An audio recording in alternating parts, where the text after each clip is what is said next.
جی شروع کر رہے ہیں ڈاکٹر صاحب۔ اعوذ باللہ من الشیطان الرجیم، بسم اللہ الرحمن الرحیم۔ ہم سورہ یوسف کی آیت 43 پر ہیں۔ اور وقال الملک انی اری سبع بقرات سمان یأکلہن سبع عجاف۔ وقال الملک انی اری سبع بقرات سمان یأکلہن سبع عجاف۔ اور بادشاہ نے کہا، میں خواب میں دیکھتا ہوں کہ 7 موٹی گائیں ہیں جن کو کھا رہی ہیں 7 دبلی گائیں۔ اب یہاں سے اس واقعہ یوسف کا ایک نیا چیپٹر اور سبق شروع ہو رہا ہے۔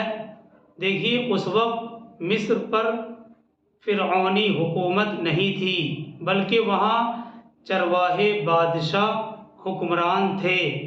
تاریخ میں ایسے واقعات اکثر ملتے ہیں کہ کچھ صحرائی قبیلوں نے قوت اور طاقت حاصل کر کے متمدن علاقوں پر چڑھائی کی، پھر یا تو وہ لوٹ مار کر کے واپس چلے گئے یا پھر انہوں نے ان علاقوں میں اپنی حکومتیں قائم کر لیں۔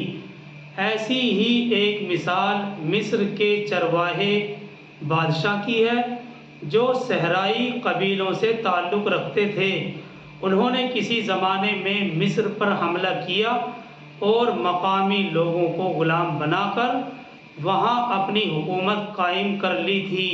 یہاں جس بادشاہ کا ذکر ہے وہ اسی خاندان سے تھا۔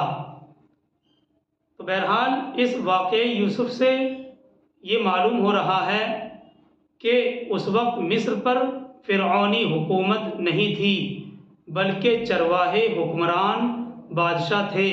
اور تاریخ میں اکثر ایسے واقعات ملتے ہیں کہ کچھ صحرائی قبیلوں نے قوت حاصل کر کے متمدن علاقوں پر چڑھائی کی، پھر یا تو لوٹ مار کر کے وہ واپس چلے گئے یا انہوں نے ان علاقوں میں اپنی حکومتیں قائم کر لیں۔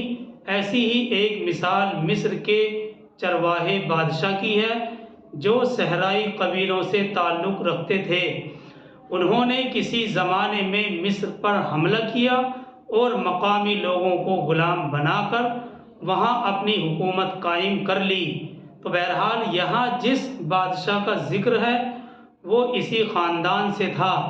اس بادشاہ کے کردار اور رویے کی جو جھلک اس واقعے میں دکھلائی گئی ہے، اس سے معلوم ہوتا ہے کہ اگرچہ یہ بادشاہ توحید اور رسالت سے ناآشنا تھا، یعنی توحید اور رسالت کو نہیں پہچانتا تھا، مگر ایک نیک طبیعت انسان تھا۔ پہلے آیت کے اگلے ٹکڑے کو دیکھتے ہیں۔ وَسَبْعَ سُنبُلَاتٍ خُضْرٍ وَأُخَرَ يَابِسَاتٍ۔ اور 7 بالیاں ہیں ہری اور دوسری 7 بالیاں ہیں خشک۔ وَسَبْعَ سُنبُلَاتٍ خُضْرٍ وَأُخَرَ يَابِسَاتٍ۔ اور 7 بالیاں ہیں ہری سبز اور دوسری 7 خشک۔ آگے اسی آیت میں ہے، یا ایھا الملأ افتونی فی رؤیای ان کنتم للرؤیا تعبرون۔ تو اے میرے درباریوں، یعنی اس بادشاہ نے کہا، تو اے میرے درباریوں مجھے بتاؤ تعبیر میرے خواب کی، اگر تم لوگ خوابوں کی تعبیر کر سکتے ہو۔ جی ہاں، یہ تھا اس بادشاہ کا خواب جو اس نے اپنے درباریوں کے سامنے بیان کیا۔ کسی صاحب کا مائک کھلا ہوا ہے، بیگ صاحب کا مائک کھلا ہوا ہے۔ تو بہرحال یہ تھا وہ خواب جو اس نے اپنے درباریوں کے سامنے بیان کیا۔ دراصل بات یہ ہے کہ اللہ سبحانہ و تعالیٰ نے حضرت یوسف علیہ السلام کی رہائی کے لیے پردہ غیب سے ایک صورت یہ پیدا فرما دی کہ مصر کے بادشاہ نے ایک خواب دیکھا جس سے وہ حیران اور پریشان ہو گیا تھا۔ اس نے اپنی مملکت کے اپنے ملک کے تعبیر دینے والے اہل علم اور کاہنوں کو جمع کر کے خواب کی تعبیر دریافت کی۔ وہ خواب کسی کی سمجھ میں نہیں آیا، سب نے اس کے بارے میں کچھ کا کچھ کہنا شروع کیا۔ تو بہرحال اس بادشاہ نے اپنی مملکت کے تعبیر دینے والے اہل علم اور کاہنوں کو جمع کیا اور خواب کی تعبیر دریافت کی۔ وہ خواب کسی کی سمجھ میں نہیں آیا، سب نے اس کے بارے میں کچھ کا کچھ کہنا شروع کیا۔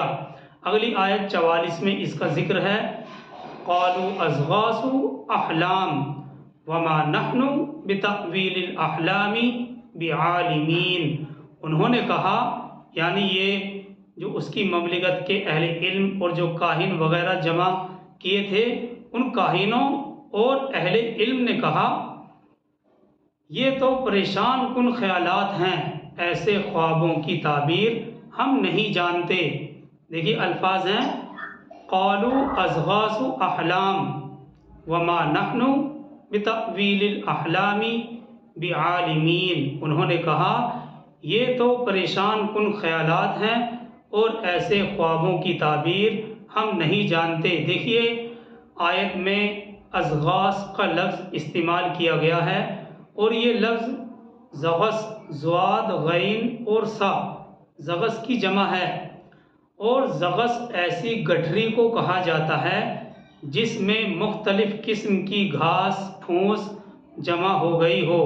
مطلب یہ ہے کہ اس خواب میں ملی جلی باتیں ہیں، اس خواب میں خیالات وغیرہ شامل ہیں، اور ہم ایسے خوابوں کی تعبیر نہیں جانتے۔ کوئی صحیح خواب ہوتا تو ہم ضرور اس کی تعبیر بیان کر دیتے۔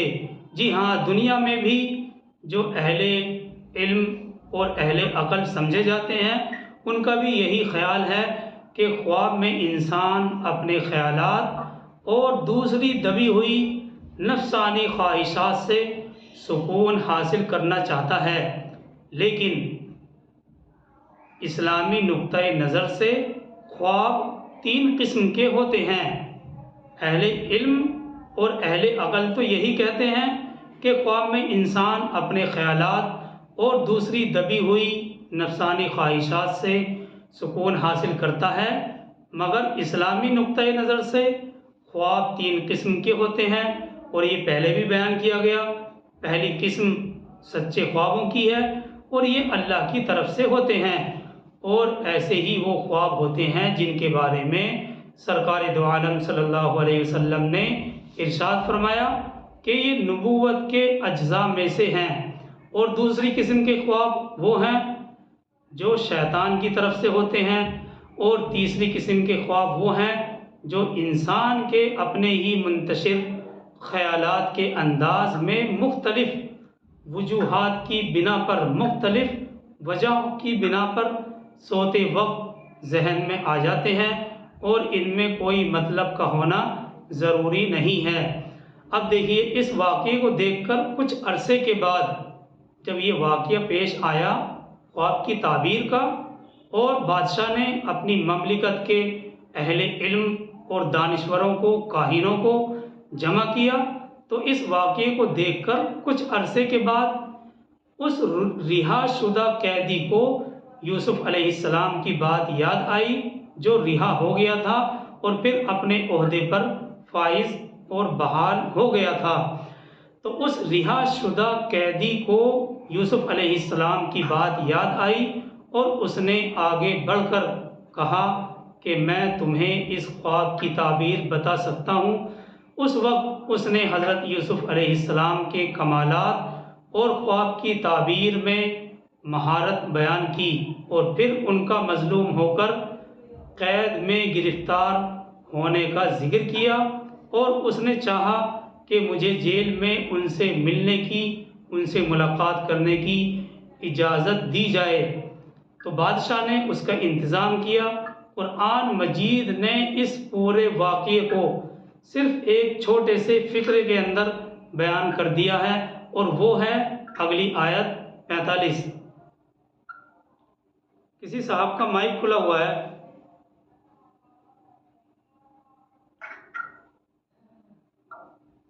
بیگ صاحب کا مائک کھلا ہوا ہے.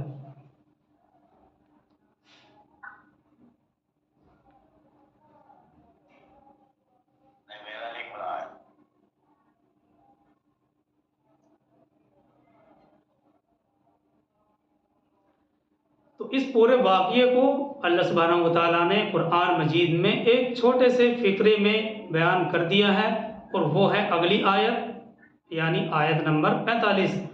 وقال الذی نجا منہما وادکر بعد امت، اور کہا اس شخص نے جو ان دو قیدیوں میں سے نجات پا گیا تھا اور ایک طویل عرصے کے بعد اسے یاد آ گیا.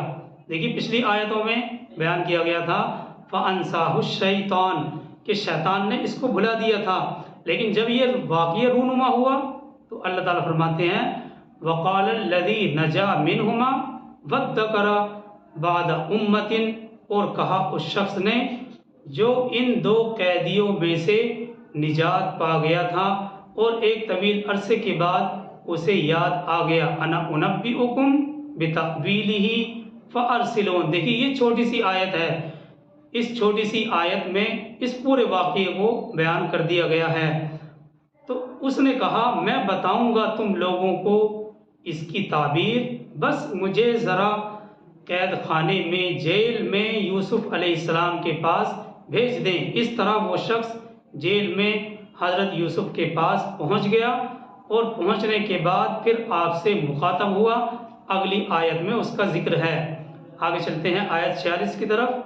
یوسف ایھا الصدیق افتنا فی 7 بقرات سمان یأکلہن 7 عجاف و7 سنبلات خضر وأخر یابسات. اے یوسف، اے صدق مجسم، اے سچے، ایھا الصدیق اے سچے صدق مجسم، 7 موٹی گایوں کے بارے میں کہ انہیں کھا رہی ہیں، 7 دبلی اور 7 سبز بالیوں اور دوسری 7 خشک بالیوں کے بارے میں، یعنی مجھے بتلائیے اس خواب کی تعبیر. لعلی ارجع الی الناس لعلہم یعلمون. آگے اسی آیت میں ہے لعلی ارجع الی الناس لعلہم یعلمون، تاکہ میں واپس جاؤں ان لوگوں کے پاس تاکہ انہیں بھی معلوم ہو جائے. آگے چلتے ہیں آیت 47 کی طرف. قال تزرعون 7 سنین دأبا. یوسف علیہ السلام نے تعبیر بتلاتے ہوئے فرمایا تم 7 سال تک خوب کھیتی کرو گے لگاتار. قال تزرعون 7 سنین دأبا. یوسف علیہ السلام نے تعبیر بیان کرتے ہوئے فرمایا تم 7 سال تک خوب کھیتی کرو گے لگاتار. فما حصدتم فذروہ فی سنبلہ الا قلیلا مما تاکلون. تو اس دوران، یعنی اس دوران جو فصل بھی تم کاٹو اسے رہنے دینا اس کی بالیوں میں، سوائے اس کم تعداد کے جو تم کھاؤ. جو فصل بھی اس دوران تم کاٹو گے اسے رہنے دینا اس کی بالیوں میں، سوائے اس کم تعداد کے جو تم کھاؤ. دیکھیے حضرت یوسف علیہ السلام نے صرف خواب کی تعبیر ہی بیان نہیں کی، بلکہ آپ نے اس مسئلے کا حل بھی بتلا دیا، اور مسئلے کا حل ایسا حل بتلایا جو شاہی مشورہ دینے والوں کے وہم اور گمان میں بھی نہیں آ سکتا تھا. تو ایک تو خواب کی تعبیر بیان کی یوسف علیہ السلام نے، اور ساتھ ہی ساتھ اس بڑے مشکل مرحلے کا حل بھی بتلا دیا، اور حل بھی ایسا بتلایا کہ جو شاہی مشورہ دینے والوں کے جو درباری ہیں بادشاہ کے، ان کے بھی وہم اور گمان میں نہیں آ سکتا تھا. آج کے سائنسی تجربے سے بھی یہ بات ثابت ہوتی ہے کہ اناج کو محفوظ کرنے کا یہ بہتر طریقہ ہے کہ اسے بالیوں کے اندر ہی رہنے دیا جائے اور ان سٹوں کو محفوظ کر لیا جائے، ان بالیوں کو محفوظ کر لیا جائے. اس طرح سے اناج خراب نہیں ہوتا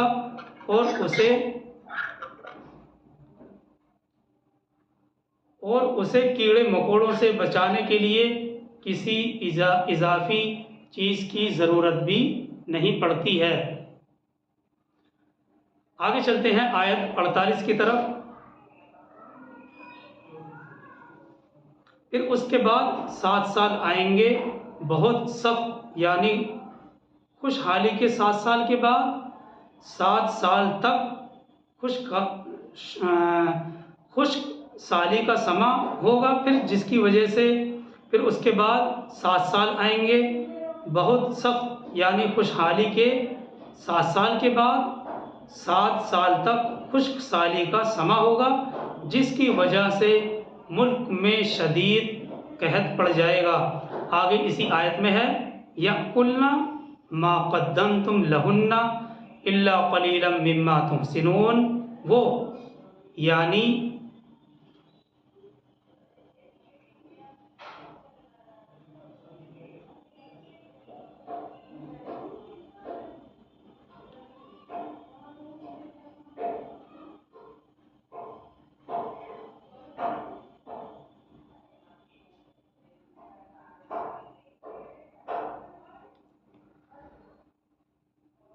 ما قدمتم لہن الا قلیلا مما تحسنون، وہ یعنی 7 سال کھا جائیں گے اس کو جو کچھ تم نے اس کے لیے بچا رکھا ہوگا، سوائے اس کے جو تم بیچ کے لیے محفوظ کر لو گے۔ خلاصہ یہ ہے کہ حضرت یوسف نے خواب کی تعبیر یہ بتلائی کہ 7 سال تک ملک بہت خوشحالی ہوگی، ملک میں بہت خوشحالی ہوگی، فصلیں بہت اچھی ہوں گی، مگر ان 7 سال کے بعد 7 سال ایسے آئیں گے جس میں خشک سالی کی وجہ سے قحط پڑ جائے گا۔ اس مسئلے کی تدبیر آپ نے یہ بتلائی